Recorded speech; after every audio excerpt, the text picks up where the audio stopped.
آل ابراہیم انک حمید مجید۔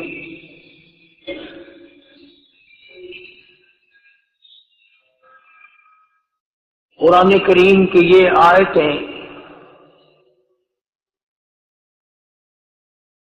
25ویں سپارے 26ویں سپارے کی پہلی سورت کی چند آیات ہیں۔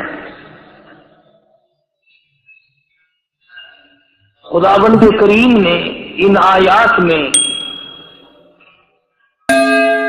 ایک گروہ کی، ایک طبقے کی، ایک جماعت کی،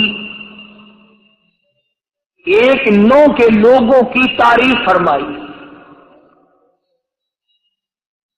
یعنی اندازہ لگاؤ وہ کتنا متبرک گروہ ہوگا جس کی خود خدا تعریف کرے، وہ کتنے خوش نصیب لوگ ہوں گے کہ جن کی تعریف احکم الحاکمین اپنے کلام میں فرمائے۔ کتنے مقدروں والے وہ جوان ہوں گے، کتنے اللہ کے قریب ہوں گے، کیا کیا ان کی صفتیں ہوں گی، کیا ان کے عادات و اخلاق ہوں گے، کس طرح کی ان کی زندگی ہوگی جس زندگی پر اللہ تبارک و تعالی فخر فرماتے ہیں۔ حدیث میں آتا ہے، ارشاد ہے مدنی کریم صلی اللہ علیہ وسلم کا کہ بعض لوگ اللہ کی زمین پہ چلتے ہیں، بعض لوگ اللہ کی زمین پہ چلتے ہیں اور زمین اللہ سے یہ اجازت مانگتی ہے، پروردگار اگر اجازت ہو میں اس کو نگل جاؤں۔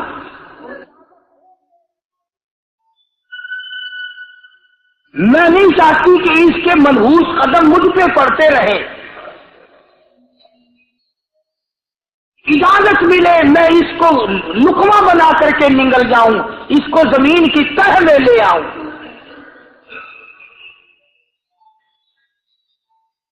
اور ایک اور ارشاد ہے حضور کریم صلی اللہ علیہ وسلم کا، یوں فرمایا کہ جب قوم کے اندر 3 چیزیں ہو جائیں،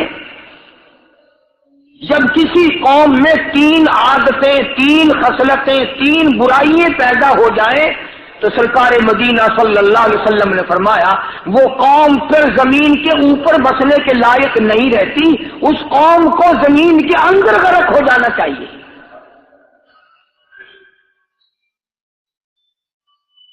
وہ کون سی باتیں ہیں؟ ارشاد فرمایا محمد عربی صلی اللہ علیہ وسلم نے کہ پہلی بات تو ان کی یہ ہے کہ جب قوم کے امیر لوگ، غنی لوگ، مالدار لوگ بخیل ہو جائیں، اللہ تعالیٰ نے جو ان کو سرمایہ دیا ہے، رب العالمین نے جو ان کو پیسہ اور دولت دی ہے، اس میں کسی غریب کا وہ حصہ ہی نہ رکھے۔ چنانچہ آج آپ دیکھ لیں فالتو لاکھوں روپیہ لگ جائے گا، لیکن کسی بیوہ کے گھر 1 سیر آٹا دینا، کسی یتیم کے سر پہ ہاتھ پھیرتا ہوا امیر آدمی شرماتا ہے کبھی میرے ہاتھ کی ہتھیلی نہ گر جائے۔ حالانکہ ارشاد فرمایا مدنی کریم صلی اللہ تعالی علیہ وسلم نے بعد وقت ایسا قبولیت کا ہوتا ہے جو آدمی یتیم کے سر پہ ہاتھ پھیر دے محبت کے ساتھ، یہ بچہ یتیم ہے، اس کا لاڈ اجڑ گیا، اس کا مان اجڑ گیا، اس کا ابا رخصت ہو گیا، اس کو گود میں بٹھا کر پوچھنے والا چلا گیا بیٹا تو کیا چیز کھاوے گا۔ حضور کریم صلی اللہ تعالی علیہ وسلم نے فرمایا جب یتیم کے سر پہ آدمی محبت کے ساتھ، شفقت کے ساتھ ہاتھ پھیرتا ہے، اللہ پاک یوں فرماتا ہے مجھے اپنی کبریائی کی قسم جتنے بال اس کے ہاتھ کے نیچے آ جاتے ہیں اتنی نیکیاں ہاتھ پھیرنے والے کے نام اعمال میں لکھ دی جاتی ہے۔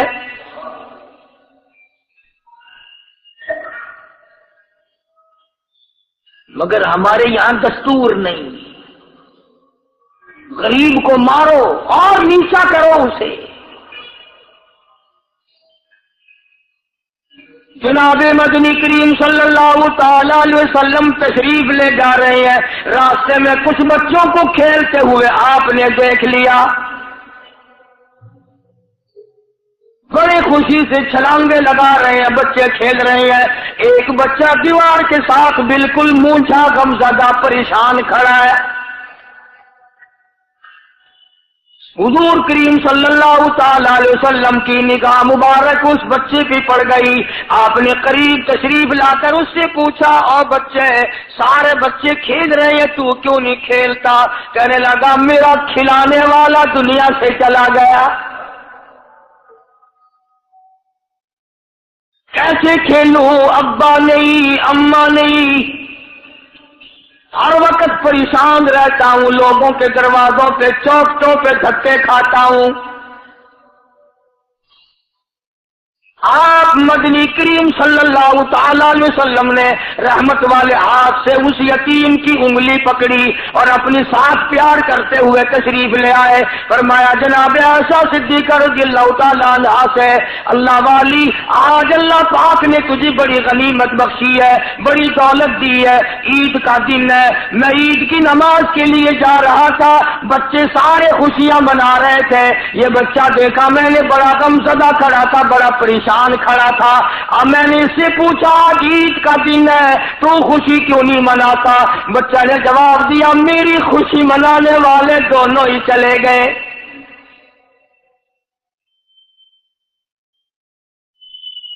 آج اللہ نے یہ موقع بخشا ہے، اسے نہلا دھلا، اس کو نئے کپڑے پہنا، معصوم بچے کے سر پہ ہاتھ پھیرتے ہوئے فرمایا، بیٹا گھبرانا، یہ عائشہ صدیقہ تیری اماں ہے، میں محمد الرسول اللہ آج سے تیرا ابا بن گیا ہوں۔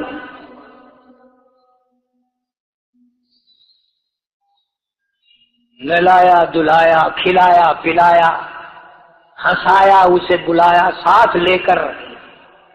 جب حضور کریم صلی اللہ تعالی علیہ وسلم ان بچوں کے پاس سے پھر گزرے جو پہلے کھیل رہے تھے، اس زمانے کے تو بچے بھی سمجھدار تھے، آج تو چٹی داڑھی والوں کو سمجھ نہیں ہے۔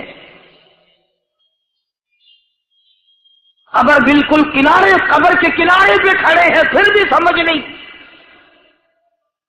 کسی کو حسد نے مارا، کسی کو تکبر نے مارا، کسی کو دولت کی بیماری نے مارا،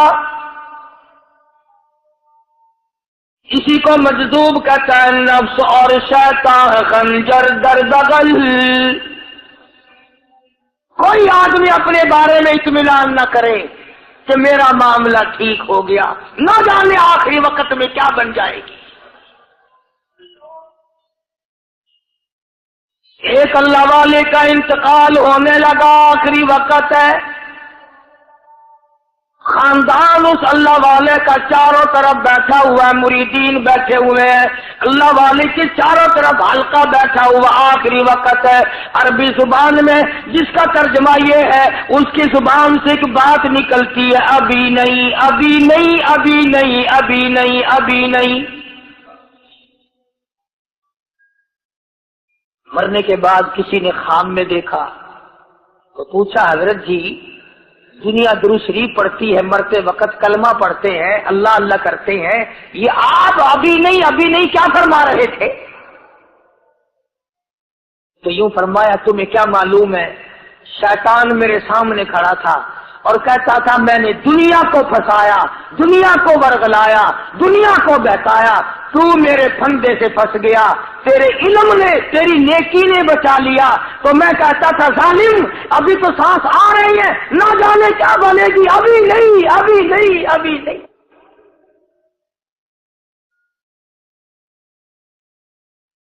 اسی کو مجذوب کہتا ہے، کیا معلوم کیا بن جائے گا، کس حال میں دم نکلے گا، رات کو کیا ہو جائے گا، دن کو کیا بن جائے گا۔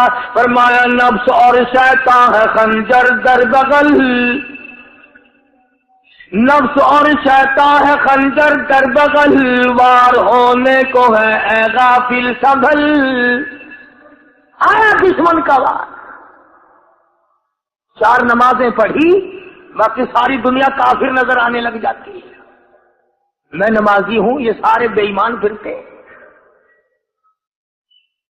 شیطان پیدا کرتا ہے یہ چیزیں۔ اگر اللہ نام پہ تھوڑی سی کبھی خیرات کر دی تو بہانے بہانے لوگوں کے سامنے ذکر ہو رہا ہے، ابھی آج کل تو ہمارے کاروبار نہیں، ورنہ انشاءاللہ فلاں مسجد جو ہے نا یہ ہم نے بنائی تھی. بہانے بہانے بتانا. اس لیے مجذوب کہتا ہے گھبرایا نہ کر اور اپنے آپ کو اطمینان نہ دلایا کر. کہتا نفس اور شیطان ہے خنجر در بغل، وار ہونے کو ہے اے غافل سنبھل. چلا شیطان کا خنجر، چلا شیطان کا خنجر، لگایا اس نے دو، لگایا اس نے دو. لوگوں کا خیال یہ ہے کہ شیطان صرف وہ، شیطان کے بہکائی میں وہ آدمی آتا ہے جو کسی کو قتل کر دے. لوگوں کے نزدیک صرف زنا کرنا گناہ ہے، قتل کرنا گناہ ہے، چوری کرنا گناہ ہے، ڈاکہ مارنا گناہ ہے، اور چوتھی چیز گناہ ہی کوئی نہیں. حضرت عثمان غنی ذی النورین رضی اللہ تعالی عنہ کی مبارک مجلس ہے، صحابہ کرام کا دور ہے، نبی کا دوہرا داماد، مجلس ہے عثمان ذی النورین کی. ایک آدمی مجلس میں آ کے بیٹھا، حضرت عثمان کی مجلس میں ایک آدمی آ کے بیٹھا. تو حضرت عثمان فرماتے ہیں، توجہ، حضرت عثمان فرماتے ہیں، یوں نہیں فرمایا کہ تو نے ایسا کیا ہے، اسے ذلیل نہیں کیا، بلکہ یوں فرمایا لوگوں کو شرم نہیں آتی، لوگ آنکھ کا زنا کر کے میری مجلس میں آ کے بیٹھتے ہیں، لوگ آنکھ کا گناہ کر کے میری مجلس میں آ کے بیٹھتے ہیں. دور تھا نا صحابہ کرام کا، فوراً سوچ کی کسی نے کہ نبی کے بعد وحی آنی شروع ہو گئی. یعنی آپ کو کیسے پتا چل گیا کہ کوئی آدمی غلط نگاہ ڈال کے آیا؟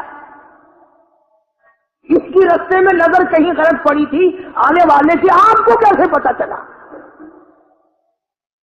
یعنی بات کرنے والے کو بھی دیکھو اور پھر سوچ کرنے والے کو بھی دیکھو.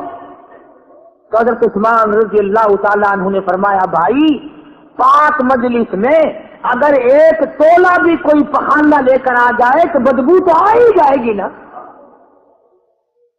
صحابہ کی پاک مجلس میں اگر کوئی آنکھ کا زنا بھی کر کے آیا، فرمایا مجلس کے اندر بدبو پھیل گئی. تو اللہ والوں کی مجلس ہے اور اللہ والوں کی رفاقت ایک بہت بڑی چیز تھی، کبھی لوگ حاصل کیا کرتے تھے. اب تو ہر آدمی پیر ہے، ہر آدمی لیڈر ہے، ہر آدمی چودھری ہے، ہر آدمی بڑا بنا ہوا ہے، سوچا ہم نے کوئی ہے ہی نہیں.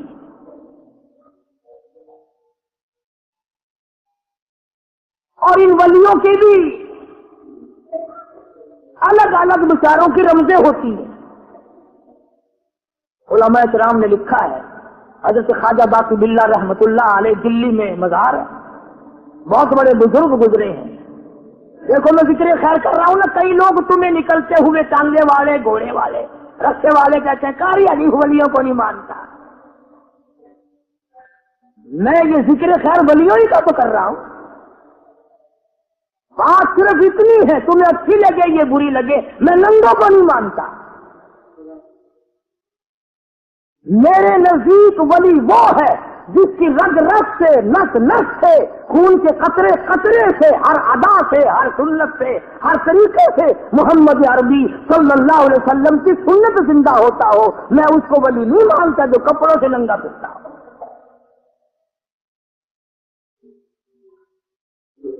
خواجہ باقی باللہ رحمت اللہ علیہ کو ہتھیارے نے دیکھا، ایک تباہی تندور والا. حضرت خواجہ صاحب کو دیکھا کہ جامع مسجد دلی کے سیڑھیوں پہ، سیڑھی پہ کبھی چڑھتے ہیں، کبھی اترتے ہیں، کبھی چڑھتے ہیں، کبھی اترتے ہیں، پریشانی کا عالم. تباہی تو ضرور تھا، بٹیارہ تو تھا، مگر تھا تو دلی کا. وہ سمجھ گیا کہ حضرت کو کوئی پریشانی ہے. پہنچا اور جا کے کہنے لگا حضرت کیا بات ہے یار، رات کافی گزر گئی ہے، آرام فرماؤ، کبھی چڑھتے ہو کبھی اترتے ہو، پریشانی کیا پریشانی ہے؟ فرمایا 4 مہمان ہیں، کھانا کھلانا ہے، میرے پلے کچھ نہیں.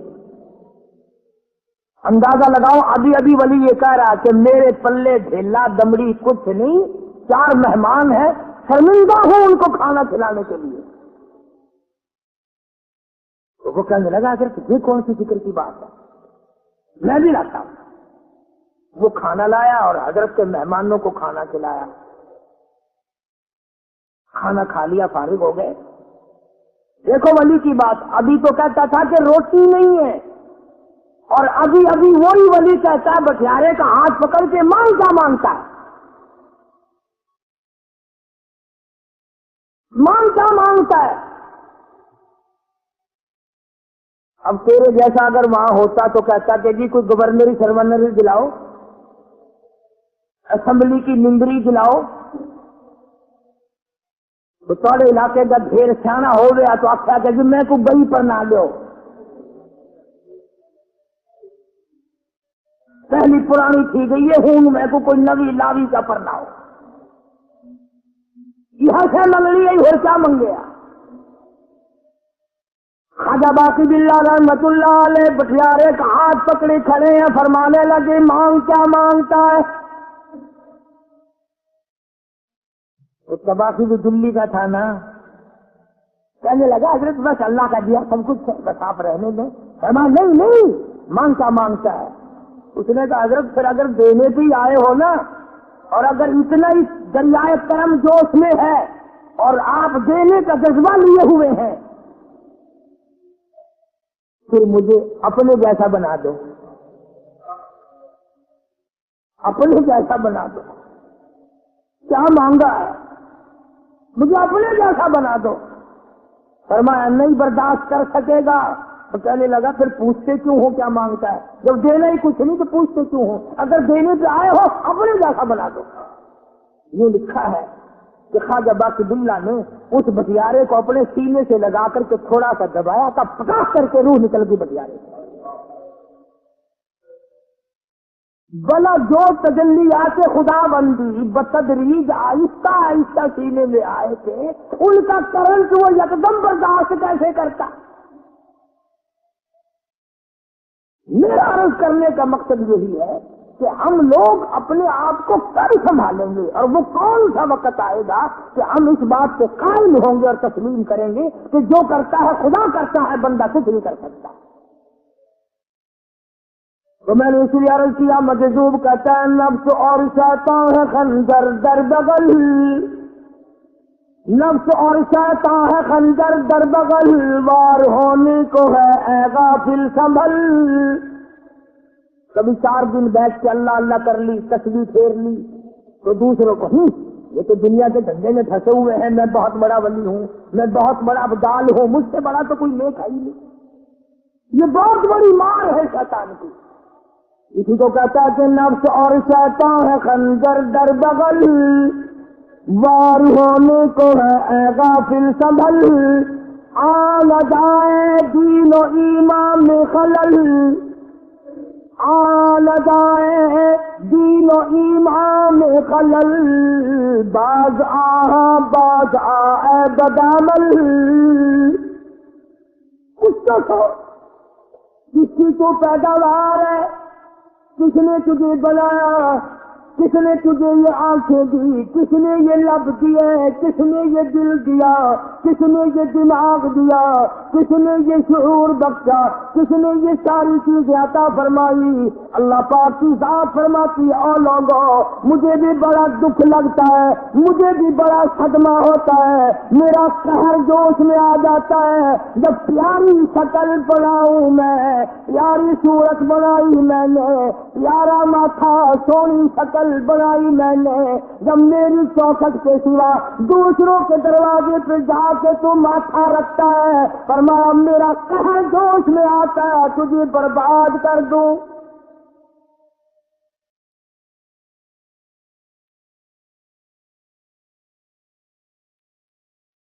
حضرت شبلی رحمت اللہ علیہ بہت بڑے بزرگان دین میں سے گزرے ہیں، اپنے ساتھیوں مریدوں کے ساتھ چل رہے ہیں، چلتے چلتے کہ جیل خانے کے آگے سے گزرے، وہاں کسی ڈاکو کی لاش لٹکی ہوئی تھی، ایسی لاش کہ جس کے دونوں پیر نہیں، دونوں ہاتھ نہیں، گردن نہیں،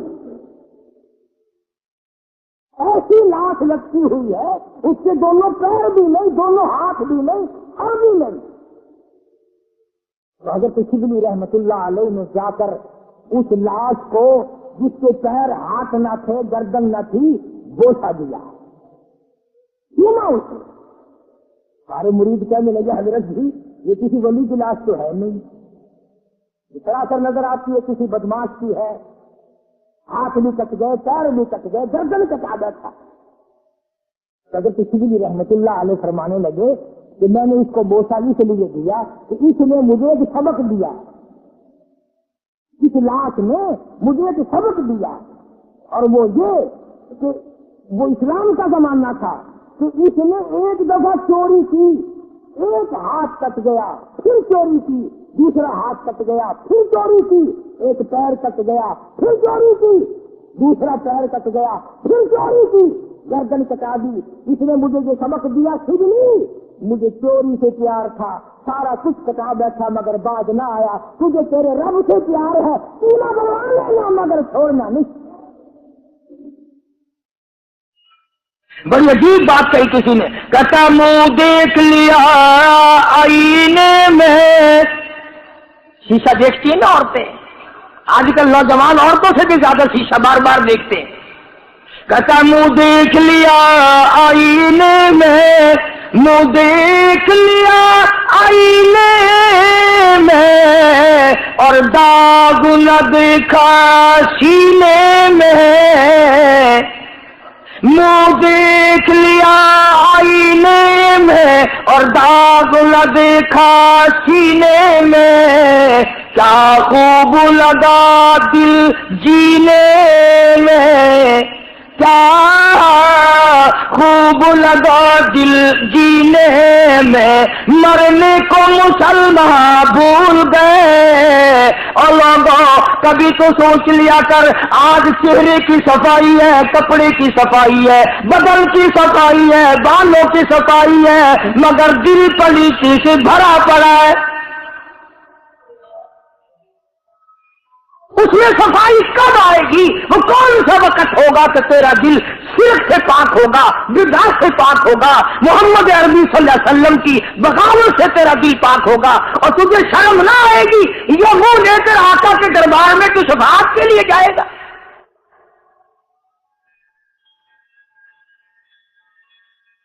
اللہ والوں نے ان معاملات میں بڑے بڑے دکھ اٹھائے ہیں، چاہے ان کو لوگوں نے گالیاں دی، ان کو مارا ہے، مگر پرواہ نہیں کرتے تھے۔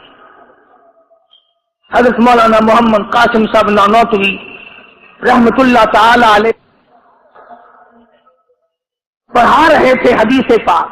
سبحان اللہ، یہ ہمارے جتنے اللہ والے بزرگ، اللہ والے عالم گزرے ہیں، ساری عمر حدیث پاک پڑھائی، ان کی زبان مدنی کریم کا فرمان، سبحان اللہ، ساری رات سارا دن، کسی نے 50 برس، کسی نے 40 برس، کسی نے 60 برس، کسی نے 30 برس، رات دن قال قال رسول اللہ صلی اللہ علیہ وسلم ہر وقت۔ تو مولانا نانوتوی کی کسی نے چغلی کری، انگریز گورنمنٹ کی کہ اس نے تمہارے خلاف چھاؤنی بنائی ہے، یہ جو اس نے مدرسہ بنایا یہ تمہارے خلاف سازش ہے۔ مسلمان افسر تو یوں ہی دستخط کر دیتا ہے نا اندھا ہو کے، کبھی نہیں فائل پڑے گا کہ اس میں ہے کیا، چاہے خود اس افسر کی پھانسی پہ دستخط کروا لو۔ انگریز پھر ہوشیار تھا، انہوں نے کہا اچھا ہم انکوائری کریں گے۔ حضرت مولانا حدیث پاک پڑھا رہے تھے، طالب علم پڑھ رہے تھے، انگریز افسر آیا اور 3-4 گھنٹے مولانا قاسم نانوتوی رحمت اللہ علیہ کے سامنے بیٹھا رہا اور بار بار چہرے کو دیکھتا رہا، جا کے رپورٹ دی کافر انگریز نے، کہنے لگا میں وہ چہرہ دیکھ کر آیا ہوں جو جھوٹ بولنے والا چہرہ نہیں، میں وہ چہرہ دیکھ کر آیا ہوں جو جھوٹ بولنے والا چہرہ اور منہ نہیں۔ دشمن اعتراف کرتا ہے، دشمن اقرار کرتا تھا۔ علامہ انور شاہ کشمیری رحمت اللہ علیہ سہارنپور کے اسٹیشن پہ، ریلوے اسٹیشن پہ ٹکٹ لینے کے لیے کھڑکی کے سامنے آئے اور ٹکٹ کلرک کو پیسے دیے، اس نے ٹکٹ دیا، حضرت کو ٹکٹ دے کر پچھلی طرف سے گیٹ ہوتا ہے، دوڑ کر آیا اور آ کے کہنے لگا مولانا، ہندو تھا وہ، مولانا میں نے آپ کو ریل گاڑی کا ٹکٹ دے دیا، آپ مجھے جنت کا ٹکٹ دیں، کلمہ پڑھاؤ مجھے کلمہ پڑھاؤ۔ حضرت شاہ صاحب نے پوچھا کہ بھائی تجھے کیا چیز نظر آئی؟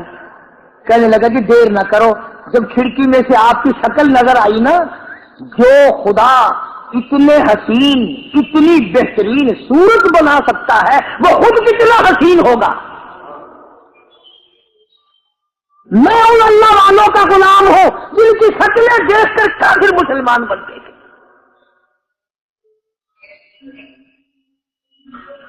اور جن کو تم شاہ صاحب کرتے پھرتے ہو، کبھی نظر جما کے ذرا چہرہ تو دیکھا کرو۔ سبحان اللہ، کوئی چیز انشاءاللہ نظر نہیں آئے گی۔ تو میں عرض کر رہا تھا کہ اللہ والے کبھی بھی غلط راستہ کسی کو نہیں دکھایا کرتے، اور وہ اندر کی بیماریوں کا علاج کرتے ہیں، اندر کی بیماریوں کا۔ سرتاج الاولیاء حضرت مولانا احمد علی صاحب لاہوری سب کا جو رحمت اللہ علیہ، اللہ اللہ اتنے جلیل القدر ولی تھے۔ علماء نے یوں لکھا ہے کہ پوری امت میں سے 2 آدمیوں کی قبر سے جنت کی خوشبو آئی، پوری امت میں سے، ایک امام بخاری اور ایک مولانا احمد علی لاہوری رحمہ اللہ، قبر کی مٹی سے جنت کی خوشبو۔ تو کیوں نہیں ہم ان لوگوں کی تابع داری کرتے، اور کیوں نہیں ہم اپنے حلقے اثر میں ایسے بزرگوں کا طریقہ کار لاتے جو ہمیں سیدھا منزل مقصود تک لے جائے۔ اسی کو کہتا ہے کہ مسلک سنت پہ ایسا لکھ چلا جا بے دھڑک، مسلک سنت پہ ایسا لکھ چلا جا بے دھڑک، جنت الفردوس کو سیدھی گئی ہے یہ سڑک۔ اب ایک اور آخری بات بڑی عجیب ہے، بڑی اچھی ہے، دل کے تختی پہ لکھ کے لے جاؤ، لڑائی بڑھائی والی بات نہیں، لکھ کے لے جاؤ، انشاءاللہ ذمہ دار ہو۔ جناب فاطمۃ الزہرا رضی اللہ تعالیٰ عنہا پیغمبر کی لگتے جگر، نبی کی نور نظر، حسنین کریمین کی اماں، علی مرتضی رضی اللہ تعالیٰ عنہ کی گھر والی فوت ہو گئی، وفات پا گئی، انتقال فرما گئی۔ جب قبر میں جناب خاتون جنت رضی اللہ تعالی عنہا کو اتارنے لگے، حضرت ابو ہریرہ رضی اللہ تعالی عنہ نبی کا دیوانہ یوں قبر پہ کھڑا ہو گیا، قبر کی طرح منہ کر کے، اندر کو منہ کر کے کہنے لگا، قبر تجھے کیا معلوم ہے آج ہم تیرے اندر کس کو رکھ رہے ہیں؟ یہ کالی کملی والے کی لخت جگر ہے، یہ نبی کی نور نظر ہے، یہ حسنین کریمین کی اماں ہے، علی مرتضی کی گھر والی ہے۔ اور قبر یہ عام جنازہ نہیں، عام میت نہیں، یہ امام الانبیاء محبوب کبریا کی بیٹی ہے، خاتون جنت ہے۔ صحابی نے یوں قبر کو منہ لگا کر آواز دے دی۔ مسند کی روایت میں ہے کہ قبر میں سے واپسی جواب آیا، قبر کے اندر سے جواب آیا، اور دیوانے اور پروانے، یہ قبر ہے تخت شہنشاہی نہیں، یہ قبر ہے ایوان صدر نہیں، یہ قبر ہے بڑی دنیا کا کوئی ٹھکانہ اور مقام نہیں، یہ وہ جگہ ہے جہاں یہ بتانے کی کوئی ضرورت نہیں بیٹی کس کی ہے، اماں کس کی ہے، گھر والی کس کی ہے، یہاں تو جھولی دیکھی جائے گی، اگر اعمال اچھے ہیں کوئی بھی ہو جنت ملے گی، اور اگر اعمال اچھے نہیں پھر چاہے نوح علیہ السلام کی بیوی کیوں نہ ہو، لوط علیہ السلام کی بیوی کیوں نہ ہو، کالی کملی والے کا سگا چچا کیوں نہ ہو، ابراہیم علیہ السلام کا ابا کیوں نہ ہو، آبادی برباد کر کے رکھ دیے جائیں گے۔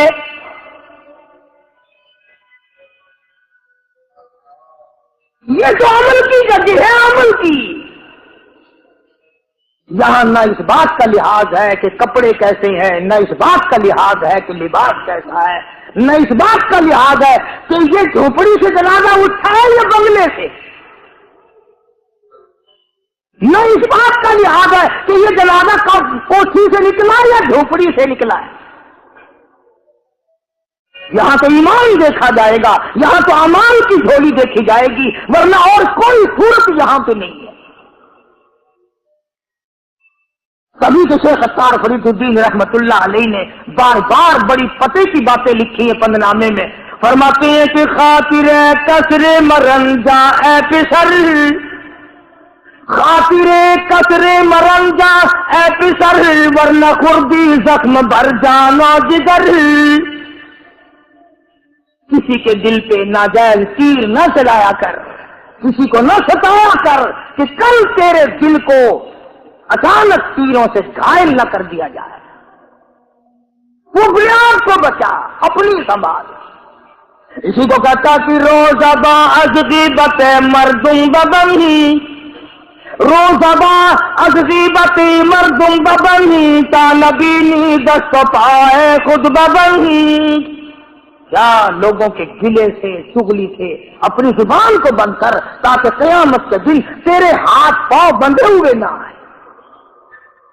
اب یہ ولی نے تو بات کہہ دی، مگر آپ کیسے سمجھے؟ حدیث پاک میں آتا ہے، حضرت شاہ عبد العزیز صاحب دہلوی رحمۃ اللہ علیہ نے لکھا ہے کہ قیامت کے دن اللہ کی عدالت میں لوگوں کو الگ الگ صورتوں میں پیش کیا جائے گا۔ ایک قوم آئے گی، ایک جماعت آئے گی، لوگ آئیں گے، ان کے دونوں ہاتھ پاؤں بندھے ہوئے آئیں گے، جیسے مشکل باندھ دیتے قاتلوں کی، پیر بھی بندھے ہوئے، ہاتھ بھی بندھے ہوئے۔ حضور کریم صلی اللہ علیہ وسلم سے صحابہ کرام نے پوچھا کالی کمری والے وہ کون لوگ ہوں گے؟ جواب ملا کہ یہ چغلی کرنے والے لوگ ہوں گے، اور ہم اس کو گناہ نہیں مانتے، ہمارے دماغ میں یہ گناہ نہیں ہے۔ اللہ والوں کے نزدیک یہ بہت بڑی چیزیں ہیں، اور یہ وہی لوگ ان چیزوں کی اصلاح کرتے ہیں، دوسرا کون کر سکتا ہے؟ اس لیے قرآن کریم نے فرمایا ان الذین قالوا ربنا اللہ، ان الذین قالوا، بے شک وہ لوگ جنہوں نے اپنی زبان سے یوں اقرار کر لیا، قالوا ربنا اللہ، بے شک جو لوگ اقرار کرتے ہیں، زبان سے کہتے ہیں ربنا اللہ، رب ہمارا اللہ ہے، رزق دینے والا وہی، اولاد دینے والا وہی، نفع منافع دینے والا وہی، خسارہ دینے والا وہی، فقیر کو تخت شہنشاہی پہ بٹھا دینے والا وہی، اور بادشاہ کو اٹھا کر تخت سے نیچے پھینک دینے والا وہی، اور کوئی نہیں۔ ثم استقاموا، پھر کچھ بھی بن جائے اس پر جمع رہے۔ اللہ اللہ اللہ، امام احمد بن حنبل رحمت اللہ علیہ، کتنا بڑا زبردست امام، متقی، پرہیزگار، اللہ والا، پوری دنیا ڈر کی ماری ایک طرف، اور ایک اکیلا امام احمد بن حنبل ایک طرف، ایک آدمی بھی ساتھ نہیں، اور ایک دو دن کی بات نہیں، 2 برس تک کوڑے لگے روزانہ، ایک آدھ دفعہ نہیں، روزانہ کوڑے لگتے تھے۔ ایک دن خلق قرآن پر بات تھی، آپ لوگ یہ مسئلہ سمجھ نہیں سکتے، چھیڑنا ہی نہیں چاہیے۔ امام کہتے تھے کہ اللہ خالق ہے، اس کا کلام بھی نرالا ہے، یہ مخلوق نہیں ہے۔ چنانچہ احمد بن حنبل رحمت اللہ علیہ کو پکڑ کے لائے، پیروں میں رسے، ہاتھوں میں رسے بندھے ہوئے ہیں،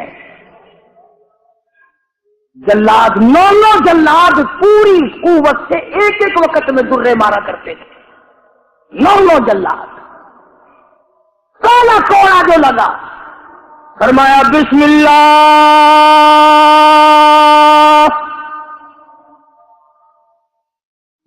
کوڑا پڑا، فرمایا الحمدللہ۔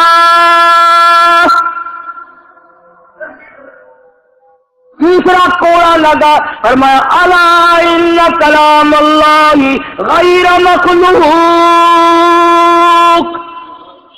خبردار اللہ کا کلام مخلوق نہیں۔ جس بات پہ کوڑا لگا تھا وہی اعلان پھر کیا۔ علماء نے لکھا ہے کہ ایک جلاد نے اتنا زور سے کوڑا مارا کہ جو سلوار یا پاجامہ پہن رکھا تھا، اندازہ لگا چمڑے کا کیا بنا ہوگا، کمر بند ٹوٹ گیا، زار بند ٹوٹ گیا کوڑے کی ضرب سے۔ اگر آپ کی توجہ ہے اور ان حضرات کو کچھ سمجھ سکتے ہو، علماء نے لکھا ہے کہ جب کمر بند ٹوٹا، زار بند ٹوٹا، احمد بن حنبل کے ہاتھ پیر بندھے ہوئے ہیں، یوں آسمان کی طرف نگاہ اٹھائی، الہی تیرے قرآن کی وجہ سے مار کھاؤ، تیری عزت کا واسطہ، تیرے قرآن کی آبرو ہے، یا اللہ ان لوگوں کے سامنے ننگا نہ کر۔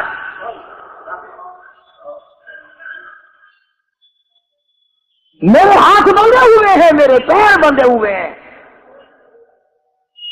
میں نے چوری نہیں کی، میں نے ڈاکہ نہیں مارا، میں نے قتل نہیں کیا، میں تیرے قرآن کے پیچھے مار کھا رہا ہوں، الہی میری آبرو تیرے قرآن کی آبرو، تیرے قرآن کی آبرو تیری آبرو۔ علماء نے لکھا ہے کہ وہیں ایک ہاتھ نمودار ہوا، ایک ہاتھ پیدا ہوا اور سکیت کے اندر دونوں سیرے زارمند کمر بند کے پکڑ کر گرا لگا دی۔ وہی ایک ہاتھ پیدا ہوا اور اس ہاتھ نے صرف ہاتھ دکھائی دیا، گرا لگا دی۔ احمد بن حنبل رحمت اللہ علیہ سے کسی نے دوسرے وقت میں بڑا اصرار مجبور کر کے پوچھا کہ احمد بن حنبل یہ ہاتھ کس کا ہو سکتا ہے جو ہاتھ آیا تھا، کوئی پہچان ہے؟ امام صاحب نے فرمایا ہاں، جناب رسول اللہ صلی اللہ علیہ وسلم کا دست مبارک تھا۔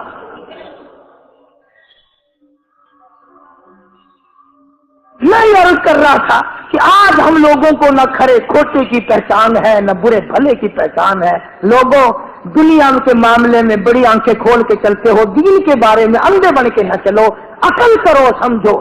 اس لیے قرآن نے فیصلہ کر دیا ان الذین قالوا ربنا اللہ ثم استقاموا فلا خوف علیہم ولا هم يحزنون اولئک اصحاب الجنة خالدین فیہا جزاء بما كانوا یعملون۔ یہی لوگ جنتی ہیں، اللہ فرماتے ہیں میں ان کے اعمال کے بدلے ان کو بڑے اچھے اچھے عطا کروں گا۔ یہ تھا ان آیتوں کا حاصل اور ترجمہ جو میں نے ذکر کر دیا۔ اللہ تبارک و تعالی ہم سب کو اللہ والوں کی مجلسیں نصیب فرمائے، اللہ والوں کی باتیں نصیب فرمائے، ان کے عمل کرنے کی توفیق عطا فرمائے۔ وآخر دعوانا ان الحمدللہ رب العالمین۔